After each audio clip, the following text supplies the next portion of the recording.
রেস্টুরেন্টে গেছিলাম রুটি খেতে, যে ডাল সবজি দিয়েছে না ওটার মধ্যে দেখি ট্রান্সপারেন্ট স্পুন, ওই যে এই পাশে তাকালে ওপাশ দেখা যায় এরকম একটা চামচ। এটা দেখে আমার ছোটোবেলার জ্বরের ওষুধের কথা মনে পড়ে গেল। ছোটোবেলা যখন জ্বর আসতো না, ডাক্তার যে প্রেসক্রিপশন ওষুধ লিখে দিত, ফার্মেসি থেকে ওষুধ আনতাম, আনার পর ওই ওষুধ যখন খুলতাম প্যাকেট, তখন দেখতাম যে ভিতরে এরকম একটা চামচ। চামচটা যা সুন্দর লাগতো, এ পাশ থেকে তাকাইলেই ও পাশ দেখা যায়, মানে গ্লাস।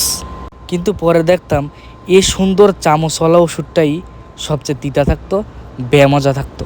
ওষুধ মুখে দিলেই এমন জিদ উঠতো, আর খালি ভাবতাম ওষুধগুলা কি চকলেটের মতো মজা করে বানাইতে পারে না, এরকম বেমজা কে, এরকম তিতাকে খাইতে চাইতাম না ওষুধ। এদিকে মা নাকে টিপ দিয়া জোর করে খাওয়াইতো, বলতো না খাইলে জ্বর ভালো হইব না।